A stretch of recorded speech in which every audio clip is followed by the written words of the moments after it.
So what's going on guys, Kids here, and welcome back to a brand new video. For today I will show you how to get overpowered early in Dragon's Dogma 2. I've played this game already for a lot of hours, and I've discovered a bunch of tips and tricks that will help you in your adventure to make boss fights easier, what are the best items to collect, where are the most important locations that you should explore, and much more. And don't worry, because unlike other people's suggestions, mine won't be about how you need to purchase microtransactions or fast travel and death resurrection. So with that said, if this sounds interesting to you, then let's get right into it.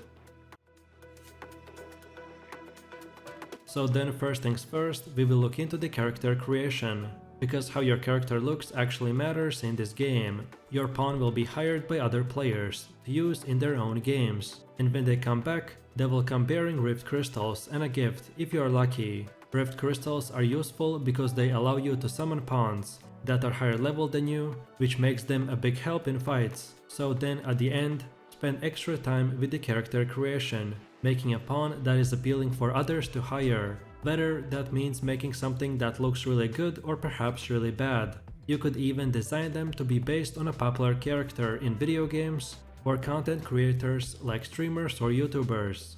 But with all of this said, when you're done with your own creation, make sure that you don't move on without summoning your other two pawns. To do this, you will have to use a rift stone, which will allow you to visit the rift, which is the place where you will be looking for the pawn to summon. On top of all of this, later on you can and you should be pickier about which pawns you take. You can do that by sorting pawns by level, vocation, and all the other criteria that allow you to make your party for whatever it is trying to do. So each pawn is good for specific activities. But the initial start, the pawn choice won't really matter. So for now, don't worry about it too much and just try to find a nice balance of vocation you prefer. So now let's move over to our gear. When you begin the game, you basically start with trash gear and whatever your starting weapon is for your vocation. While you won't be able to do much about the starter weapon for now, you can at least improve your gear. So as soon as you can, complete the first side quest at the Border Watch outpost. That involves saving a green soldier from a pack of harpies, and you should have enough money to equip yourself with some basic armor. I strongly recommend for you to equip your main pawn with better gear as well. You don't need to gear all of your pawns, but only your main strongest one, so this way he can become stronger rather than having two weak pawns. And of course, if you need some extra money for gear, then you can sell some copper ore found in the tents, and a jasper from the Saurian eggs outside. Next up we have the vocations.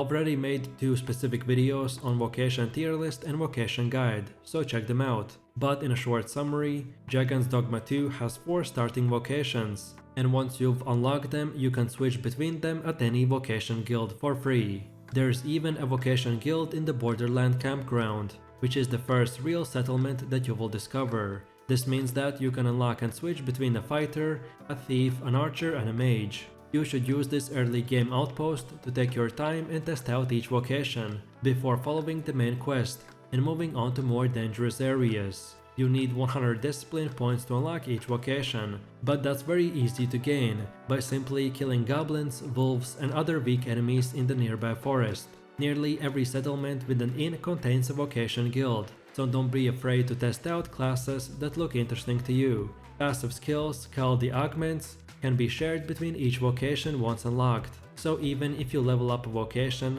that you don't end up liking, then you can equip its useful augments to a vocation you enjoy using later on.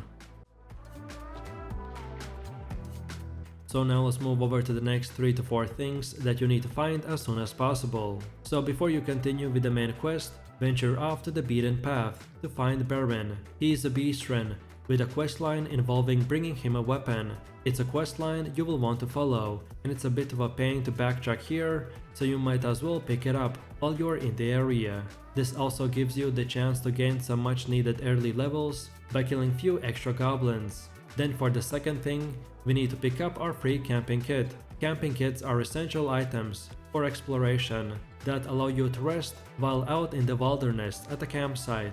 And by the way, you need to rest, as using healing items will not recover the lost gauge. Each time you die or take damage, you will lose some of your max HP bar until you rest. You can use a camping kit as often as you want, as long as monsters don't attack your campsite when you rest. So don't forget to make sure that your campsite is clear of any monsters and other enemies before resting. The campsite itself is usually quite pricey, but you can find one for free along the path to the Melve by stopping by the campsite on the way there from the Borderland outpost. The camping kit is directly east of the outpost, at the Borderland campground. These kits can also be found at other campsites if you're lucky, so definitely don't waste your gold by buying a camp kit in the beginning of the game. A quick side note is that you need to be careful about picking up more than one of these campsites, because they will weigh a ton. What I did was passing it off to my pawn if they were starting to weighten me down too much, as being in a heavy weight class will dramatically affect your stamina management. And now finally, for the last thing we need to do is find Trisha. Along the same path as Baron, if you follow the trail up to the mountain, potentially putting yourself in the path of the Cyclops, eventually you should also come to a little cabin where you will find Trisha, who is a young girl eager to learn magic.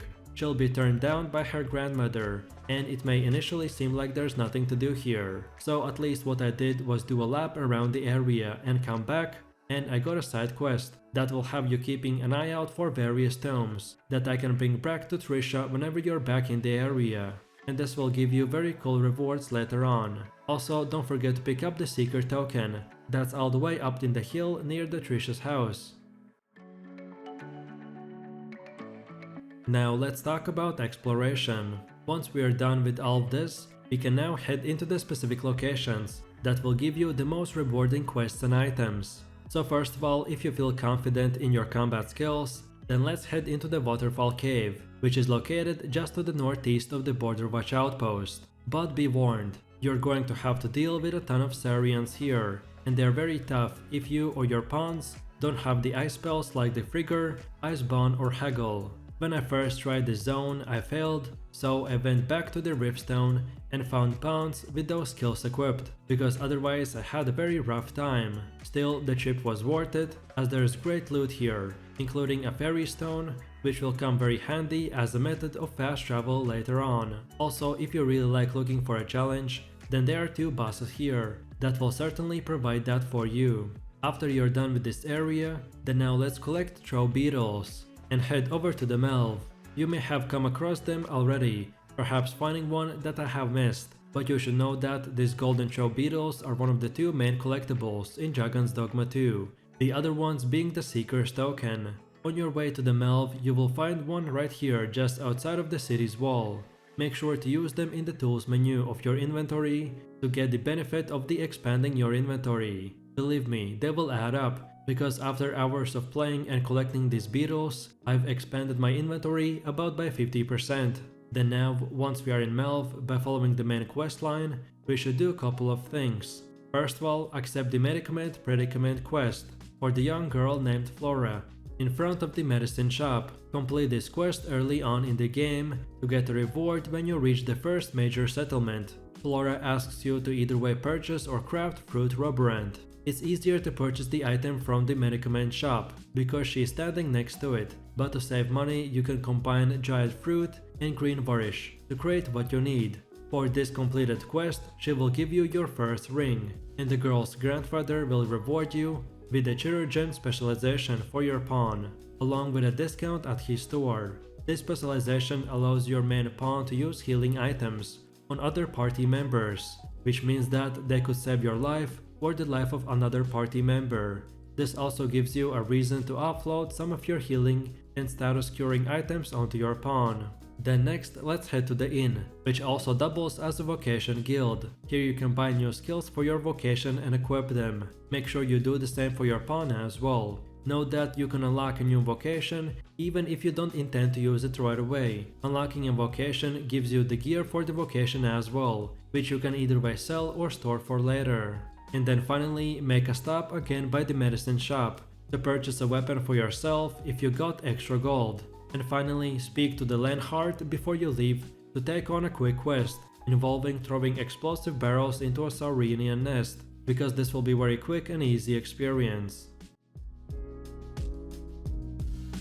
As you get back on track with the main quest following Gregor, you can find a special Forgotten Riftstone that allows you to summon a much higher level pawn without having to spend any Rift crystals. As you're traveling, keep an eye out for a large rock on the right side of the path. When following Gregor, your pawn even may point out it can be destroyed, so then we destroy the rock, follow the trail, and then carefully drop down and head over to the left, where you should be able to drop down again and activate the broken Riftstone.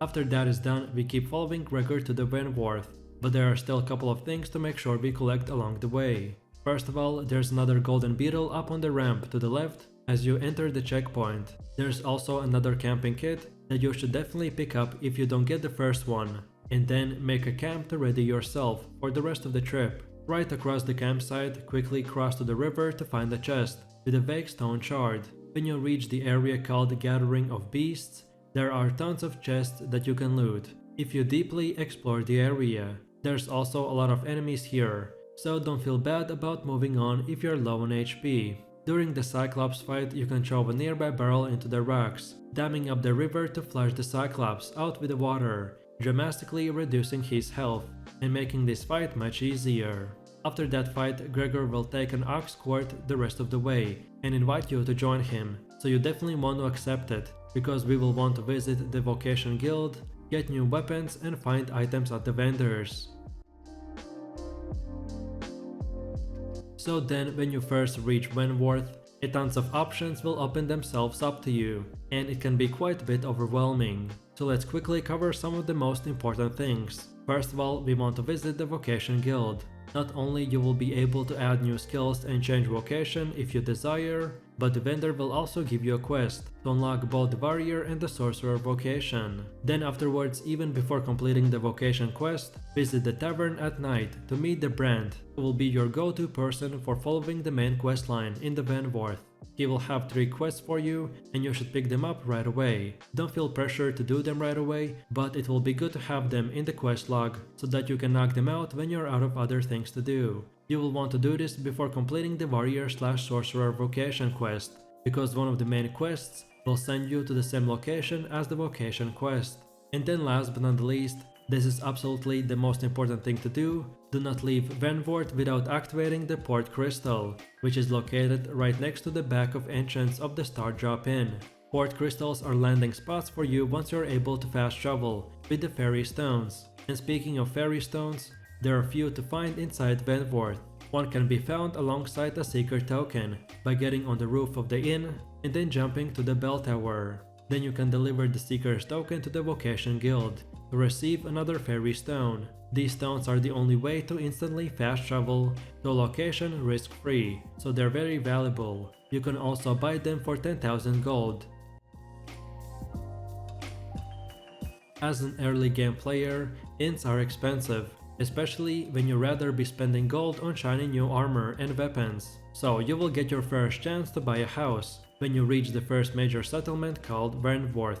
You will have to speak to a woman called Mildred in the alley next to the Star Drop Inn to get your own temporary home. She asks you to watch her house for a week while she goes on a trip, and it almost sounds like a scam. But when Mildred returns, she will offer to sell you her house for 20,000 gold, which will give you a permanent place to rest for free. After this purchase, you will no longer need to pay 2,000 gold to stay at the inn in the Vernworth. You can also access your storage here, and your main pawn will provide reports of their adventures with other arisen after you rest, just like in a normal inn. When you have a home, you should visit it regularly. People can even meet and help along the way by leaving gifts for you if they decide to visit while you're away. They will give gifts like fairy stones and panaces, which are extremely valuable in the endgame. And that's about it. So with that said, I really do appreciate everyone for watching, guys, and I hope you enjoyed it. If you have any suggestions, feedback, or other good Dogma 2 builds or guides that you would like to see in the next video, then feel free to leave your comments in the comment section down below. And while you're doing that, please click like, subscribe, and enable that notification bell, so this way you could support the channel and not miss any more amazing content. With all this said, you have an amazing day, and I will see you in my next video, so take it easy, peace.